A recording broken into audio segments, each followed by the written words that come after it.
Good morning students, class 10, social studies, civics lesson 14, economic concept and planning. Here the introduction of national income is given students. So first we will read the introduction and then we will understand the concept of national income. So as you can see on the screen, national income and introduction.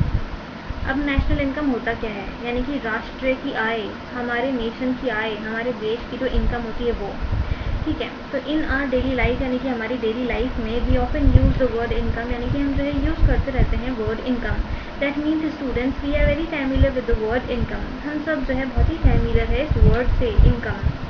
Income is considered as the most important factor to determine the development of any person or family. Income को जो है considered किया जाता है, यानी कि माना जाता है बहुत ही इंपॉर्टेंट फैक्टर, ठीक है, टू डिटरमाइन, यानी कि जो तय करता है डेवलपमेंट ऑफ एनी पर्सन और फैमिली। इनकम से ही जो है किसी भी इंडिविजुअल पर्सन या फिर फैमिली के जो है डेवलपमेंट के बारे में हमको जो है पता चलता है। As we all know, income is not only determinant of development, but it is considered to be the most important factor among various factors depicting the development of any person. यानी कि जैसे किसी भी इंडिविजुअल पर्सन या फिर family की अगर हमको जो है इनकम मतलब डेवलपमेंट के बारे में पता करना है, किसी भी हमको जो है इंडिविजुअल पर्सन या फिर फैमिली की अगर हमको जो है डेवलपमेंट के बारे में पता करना है, ठीक है, तो हम जो ईजिली पता कर सकते हैं with the help of income, ठीक है। फिर इनकम ऑफ अ पर्सन और फैमिली जो है portraits his material life style, social status and economic development to a large extent. यानी कि इनकम जो होती है किसी भी पर्सन की या फिर किसी भी जो है फैमिली की पोर्ट्रेट्स, यानी कि जो है वो तस्वीर दिखा देती है कि उसका, उस इंसान का या फिर उस फैमिली का जो है मटेरियल लाइफ स्टाइल कैसा है, सोशल स्टेटस कैसा है उस इंसान का, एंड इकोनॉमिक डेवलपमेंट यानी कि आर्थिक स्थिति कैसी है उस इंसान की। Just like the income of a person और a family, national income can also be determined. Just like income of a person और family, national income can also be determined, यानी कि जैसे कि हम किसी भी जो है फैमिली की या फिर पर्सन की जो है इनकम को पता लगा सकते हैं, वैसे ही हम जो है हमारे नेशनल इनकम यानी कि हमारे देश की इनकम को भी जो है ईजिली जो है पता लगा सकते हैं, ठीक है, या फिर ईजिली जो है कैलकुलेट कर सकते हैं।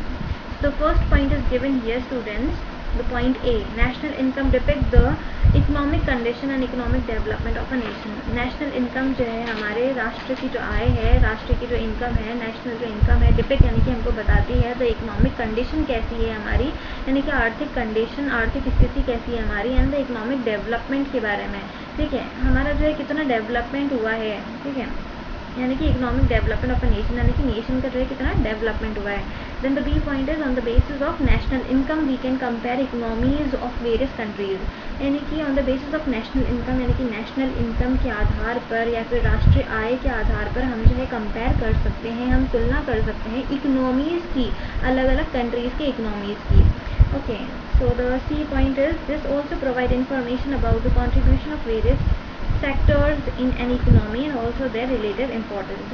So this also provide information, यानी कि इससे हमको जो इंफॉर्मेशन मिलती है about the contribution के बारे में, यानी कि योगदान के बारे में, of various sectors, यानी कि अलग अलग सेक्टर्स ने जो है कितना कंट्रीब्यूशन किया है, कितना योगदान किया है इन एन इकोनॉमी में, and also their relative importance, और उनकी इम्पोर्टेंस के बारे में भी। Now the next topic is, that is the sub topic, it is national income. जो भी हमने पढ़ा वो थी इंट्रोडक्शन, ठीक है। Now we will understand this national income in brief, so you have to listen it carefully students, because this topic is very important through your exam purpose also, and also you have to understand this topic because it is very difficult also to understand. So if you will listen me carefully, you will easily be able to understand what I am saying and what the topic is saying. So here I go. National income. I will understand this topic in my own words, so you have to listen me carefully. National income क्या होता है? National income यानी कि राष्ट्र की आय, यानी कि हमारे देश की जो इनकम होती है वो। तो नेशनल इनकम क्या होता है? यानी कि पूरे देश की जो आय होती है, पूरे देश की जो इनकम होती है वो नेशनल इनकम होती है। आई रिपीट, पूरे देश की जो इनकम होती है वो नेशनल इनकम होती है। सपोज़ आपके घर में आपके पापा हैं, आपके फादर हैं, सपोज़ वो 10,000 रुपीज़ अर्न करते हैं, ठीक है। अब 10,000 रुपीज़ वो अर्न करते हैं, ठीक है, और फैमिली में 5 और मेंबर्स है, लेकिन उनमें से कोई भी कुछ नहीं कमाता है, सिर्फ फादर ही अर्न करते हैं, वो भी 10,000, ठीक है। तो आपकी फैमिली की जो इनकम है वो हो गई 10,000, ठीक है। ऐसे ही हम जो है स्टेट की इनकम जो है कैलकुलेट कर सकते हैं, और जो है नेशन की यानी कि हमारे देश की इनकम भी जो है हम कैलकुलेट कर सकते हैं, ठीक है। अगर अब हमको जो है नेशनल इनकम को कैलकुलेट करना है तो हम कैसे करेंगे, ठीक है।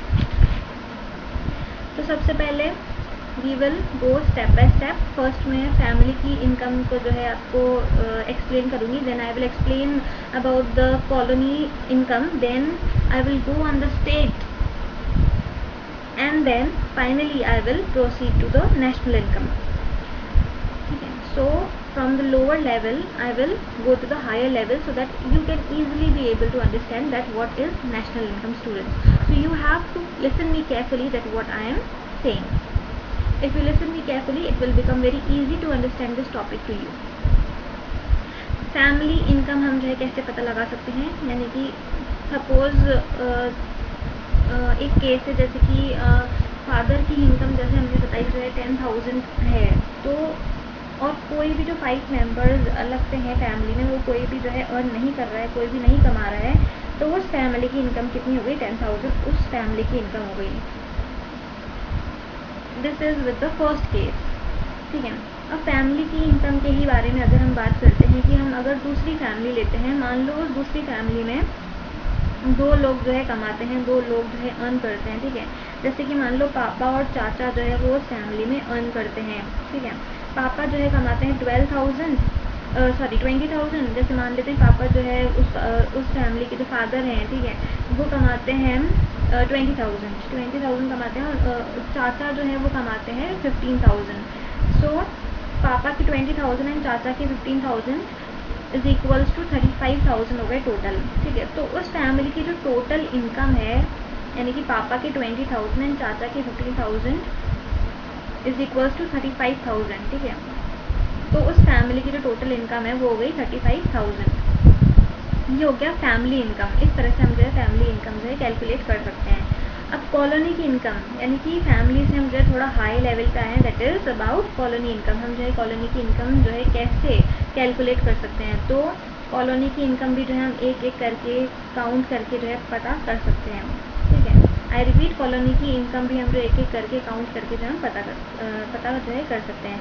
लेकिन अगर बात आती है कि पूरे नेशन की, पूरे देश की, तो ये कैसे जो है पॉसिबल है, पूरे देश की इनकम को कैसे जाना जा सकता है, नेशनल इनकम को कैलकुलेट कैसे किया जा सकता है, ठीक है। तो ये पता चल सकता है गवर्नमेंट को कि कौन सा पर्सन जो है कितना अर्न कर रहा है, कितना कमा रहा है, ठीक है। तो जो भी पर्सन जो है रिटर्न दाखिल करता है, इससे गवर्नमेंट को पता चलता है, ठीक है। आई रिपीट, जो भी पर्सन जो है रिटर्न दाखिल करता है, इससे गवर्नमेंट को पता चलता है कि नेशनल की इनकम के बारे में, नेशन की इनकम के बारे में। अब ये जान लेते हैं कि ये जो है कैसे होता है। तो इससे जाने से पहले देयर आर 2 रूल्स, और हम बोल सकते हैं 2 बातें हैं इसको जानने से पहले students, so you have to listen me carefully. 2 rules के बारे में जैसे मैं बात करी थी, तो फर्स्ट रूल है कि factor cost, and the second rule is market price. अब you will ask me that what is factor cost and market price. So इसको हम जो है एक एग्जाम्पल से समझ लेते हैं। जैसे कि सपोज मार्कर है, ठीक है, मार्कर है, तो मार्कर को बनाने में क्या पूंजी लगेगी, मतलब कैसे मार्कर को जो है बनाया जा सकता है, मार्कर जो है कैसे तैयार होगा।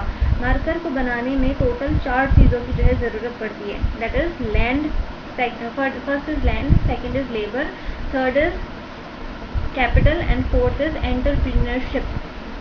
अब लैंड क्या होता है, सबसे पहले ही समझ लेते हैं। लैंड यानी कि मार्कर जहाँ बनेगा उसके लिए स्थान चाहिए होगा, उसके लिए जो है कोई प्लेस चाहिए होगी, that is land. Now second is labour, यानी कि काम करने के लिए लोग होने चाहिए जो इस मार्कर को तैयार करेंगे, that is labour. Third is पूंजी, ठीक है, कैपिटल मीन्स पूंजी, जो इस मार्कर को बनाएगा, ठीक है, उस कंपनी के पास कुछ पूंजी यानी होनी चाहिए, ठीक है, जिसके थ्रू रॉ मटेरियल जो है खरीदा जाएगा और प्रोसेसिंग करेगा, तभी तो मार्कर बन के जो है तैयार होगा, ठीक है। हमको जो है कुछ मटेरियल की, रॉ मटेरियल की इसमें जो है ज़रूरत पड़ेगी। एंड फोर्थ इज एंटरप्रेन्योरशिप, यानी कि जो इस मार्कर को बनवाएगा, ठीक है, जो इस मार्कर को जो है बनाने की सोच रहा होगा, ठीक है, जो अपने पैसे इन्वेस्ट करके, ठीक है, इन्वेस्ट करेगा, जो अपने पैसे इन्वेस्ट करेगा इस मार्कर को बनाने में, उसको भी तो कुछ रुपए चाहिए होंगे वापस रिटर्न में, ठीक है, क्योंकि उसने पैसे लगाए हैं, तो उसने इसलिए पैसे लगाए ताकि उसको और जो है पैसे मतलब बढ़कर मिले, इसलिए, ठीक है।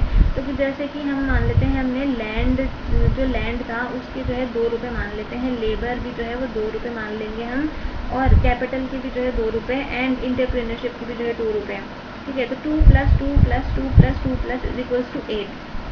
अब ये जो लैंड के 2 रुपये हैं, लेबर के जो 2 रुपये हैं, कैपिटल के जो 2 रुपये हमने माने हैं, और एंटरप्रेन्योरशिप के भी जो 2 रुपये हमने माने हैं, that is equals to total इसका हुआ 8, ठीक है। अब ये जो 8 जो है जो निकल के आया है, ठीक है, वो है कॉस्ट, सॉरी वो है फैक्टर कॉस्ट, ठीक है। जो 8 रुपीज़ आए हैं टोटल में, वो है फैक्टर कॉस्ट, ठीक है। अब फैक्टर कॉस्ट मतलब क्या होता है, किसी भी चीज़ को बनाने में जो उसकी ओरिजिनल कॉस्ट होती है वही जो है फैक्टर कॉस्ट होती है, ठीक है। अब ये जो 8 रुपीज़ आए हैं वो है फैक्टर कॉस्ट। अब गवर्नमेंट जो है इसमें कुछ टैक्स लगा देती है, ठीक है। जैसे मान लो गवर्नमेंट ने जो है कुछ इनडायरेक्ट टैक्स लगा दिया, और गवर्नमेंट ने टैक्स लगाया 2 रुपये, तो अगर 8 + 2 रुपीज़, अगर 8 रुपये में जो है अगर हम 2 रुपये टैक्स के मिला देंगे तो हो जाएंगे 10 रुपये, ठीक है। तो अब ये मार्कर जो है हमको 10 रुपये की मार्केट प्राइस में मिलेगा, ठीक है। अब मैं सबसे पहले ये डिफरेंस देख लेते हैं कि फैक्टर कॉस्ट क्या होता है और मार्केट प्राइस क्या होती है, ठीक है। तो फैक्टर कॉस्ट क्या होता है, listen it carefully students, that what is factor cost and what is market price. The difference between the factor cost and the market price is that factor cost में, यानी कि किसी भी चीज़ को बनाने में जो उसकी ओरिजिनल कॉस्ट होती है वही जो है फैक्टर कॉस्ट होती है। आई रिपीट, किसी भी चीज़ को बनाने में जो उसकी ओरिजिनल कॉस्ट होती है वही जो है फैक्टर कॉस्ट होती है। लेकिन मार्केट प्राइस क्या होता है, मार्केट प्राइस यानी कि इसमें जो है टैक्स जो है जुड़ा हुआ होता है, ठीक है। और वी कैन से गवर्नमेंट जो है इस पर इनडायरेक्ट टैक्स जो है जोड़ देती है मार्केट प्राइस में, ठीक है। ये होता है इन दोनों में डिफरेंस। अब जैसे कि हमने बोला था इसकी फैक्टर कॉस्ट जो थी मार्कर को बनाने की, फैक्टर कॉस्ट यानी कि ओरिजिनल कॉस्ट जो थी वो थी 8 रुपये, लेकिन गवर्नमेंट ने इस पर जो है क्या करा, इनडायरेक्ट टैक्स लगा दिए 2 रुपये का, ठीक है। तो वो कितने का बन गया, अब जो है वो मार्कर 10 रुपये का बन गया, और वो मार्कर जो है मार्केट में 10 रुपये की प्राइस में बिकेगा, ठीक है, ठीक है। लेकिन अब इसमें एक और चीज़ है जो हमको जो है समझने लायक है, वो ये है कि लेकिन अगर किसी भी तरह की अगर जो है गवर्नमेंट सब्सिडी है किसी भी चीज़ पे, ठीक है, तो उनको घटा लिया जाता है, उसको जो है सब्ट्रैक्ट कर लिया जाता है, ठीक है। अब सबसे पहले ये जान लेते हैं कि सब्सिडी होता क्या है, ठीक है। तो सब्सिडी मीन्स यानी कि बहुत सारी जो थिंग्स होती है, ठीक है, उस पर जो है गवर्नमेंट जो है सब्सिडी यानी कि फ्री और वी कैन से छूट दे देती है, ठीक है। सब्सिडी यानी कि गवर्नमेंट जो है वो छूट दे देती है। जैसे कि example we can say that solar panel जो है, ठीक है, सोलर पैनल पे जैसे गवर्नमेंट ने मान लो कि छूट दे दी, तो उसके ऊपर गवर्नमेंट की जो है सब्सिडी है, सोलर पैनल के ऊपर गवर्नमेंट की जो है वो सब्सिडी है। मान लेते हैं कि सोलर पैनल को बनाने में जैसे कि 8 रुपये जो है खर्च होते हैं, ठीक है। ये सब हम जो एज्यूम कर रहे हैं कि सोलर पैनल को बनाने में जैसे कि अपन मान लेते हैं कि 8 रुपये जो है वो खर्च हो रहे हैं, तो जो 2 रुपीज़ गवर्नमेंट ने जो गवर्नमेंट जो टैक्स लेती है, ठीक है, और 50 पैसे की आपको जो है सब्सिडी देती है या फिर जो है छूट दे देती है गवर्नमेंट, यानी कि 50 पैसे जो है आपको माफ़ कर दिए गवर्नमेंट ने, ठीक है। इसका मतलब ये हुआ कि 2 रुपये आपसे टैक्स लेती है गवर्नमेंट, और 50 पैसे अगर उस पर सब्सिडी है अगर किसी भी चीज़ पे, तो 50 पैसे जो है उसने गवर्नमेंट ने आपको जो है वापस दे दिया या फिर जो है माफ़ कर दिया, ठीक है। वो होती है सब्सिडी। फॉर एग्ज़ाम्पल जैसे कि 2 रुपये में से अगर हम जो है 50 पैसे माइनस कर देंगे तो बचेगा 9 रुपीज़ और 50 पैसे, 9 रुपीज़ एंड 50 पैसे हमको बचेंगे, ठीक है। तो अब वो मार्कर हमको मिलेगा 9 रुपीज़ और 50 पैसे में, ठीक है, बिकॉज अगर सब्सिडी है तो, ठीक है। लेकिन सब्सिडी जो है जैसे कि सोलर पैनल और एक्सेट्रा इन चीज़ों पे होती है, ठीक है। हम सिर्फ एग्जांपल ले रहे हैं, तो हम जैसे मान लेते हैं यहाँ पर कि अब वो मार्कर हमको पड़ेगा 9 रुपीज़ और 50 पैसे में, ठीक है। और ये जो 9 रुपीज़ और 50 पैसे हैं इनको हम बोलते हैं, इसको हम बोलते हैं नेट। अब नेशनल इनकम जो हम कैसे कैलकुलेट करेंगे, ठीक है। तो जीडीपी से यह कहानी जो शुरू होती है सबसे पहले। जीडीपी मतलब क्या होता है? जीडीपी मतलब होता है, जीडीपी का जो फुल फॉर्म है, GDP stand for gross domestic product. GDP मतलब क्या होता है? जीडीपी मतलब होता है ग्रॉस डोमेस्टिक प्रोडक्ट। अब सपोज हमारा इंडिया है, ठीक है, हमारे देश की जो है सीमा के अंदर जिस भी तरह की जो थिंग्स या फिर जो सर्विसेज जो है उनका प्रोडक्शन होता है, ठीक है, उसी के जो मॉनेटरी वैल्यू को जीडीपी बोला जाता है, ठीक है। आई रिपीट कि मतलब हमारे देश की जो सीमा है उसके अंदर किसी भी वस्तु या फिर थिंग, ठीक है, या फिर सर्विसेज के अगर प्रोडक्शन होता है तो उसी की मॉनेटरी वैल्यू को जो है जीडीपी बोला जाता है, ठीक है। मतलब यानी कि हमारे पूरे देश में जितना भी प्रोडक्शन हो रहा है, ठीक है, चाहे वो मोबाइल बन रहा है, चाहे वाइट बोर्ड बन रहा है, चाहे टेबल चेयर पेन, ठीक है, एक्सेट्रा, चाहे कुछ भी बन रहा है, तो इसका जो प्रोडक्शन हो रहा है, ठीक है, उसी को जो है जीडीपी बोला जाता है, ठीक है। इन सब का चीज़ों का जो प्रोडक्शन हो रहा है उसी को जो है जीडीपी बोला जाता है, ठीक है। लेकिन ये जो मॉनेटरी वैल्यू है जीडीपी की, ये जो मॉनेटरी वैल्यू है जीडीपी की, ये जो है मार्केट प्राइस होती है, ठीक है।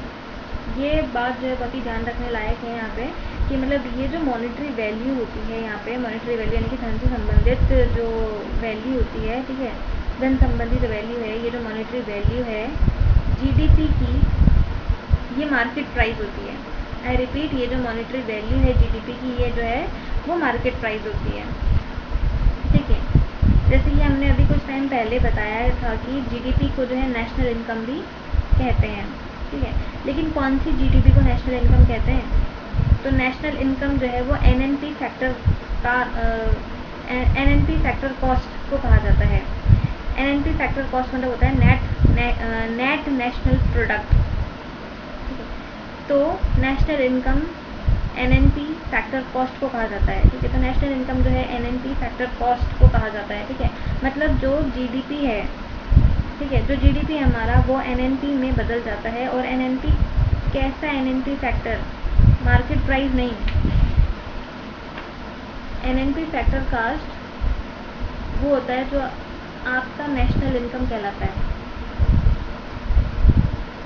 एनएनपी फैक्टर कास्ट जो होता है वो आपका नेशनल इनकम कहलाता है। This is very important point students, that NNP factor cost जो एनएनपी फैक्टर कॉस्ट जो होता है वो आपका नेशनल इनकम जो है कहलाता है। National income can also be interpreted in the form of sum total of income from domestic source and the net income obtained from abroad. Gross domestic income मतलब क्या होता है? जैसे कि मैंने फिर से बताया, but I repeat it in English students, as you can also see it is written on the screen also, that gross domestic income refers to the sourced income produced within the domestic boundaries of a country. National income has a various form, यानी कि national income के जो है अलग अलग form होते हैं, अलग अलग ग्रुप होते हैं, which are known as concept of national income, जिसको बोला जाता है concept of national income. All these concept have their respective scientific name, meaning and importance. जितने भी ये जो कॉन्सेप्ट है इनके जो है खुद के रिस्पेक्टिव नेम होते हैं, मीनिंग होते हैं एंड इम्पोर्टेंस होती है। Gross domestic product, net domestic product, gross national product and net national product are the major and the important ones among them. ये कुछ इम्पोर्टेंस है, इम्पोर्टेंट वन है, ठीक है। Even after being different from one another, all these concept portray the income of any economy.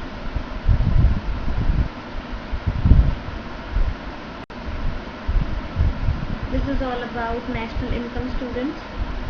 So I hope that you would have understood that what is national income, if you have listened to me very carefully. And this topic, that is national income, is very important through your exam point of view also. And also you have to understand this topic, national income, because you should know that what is national income. So this is all about it, and thank you.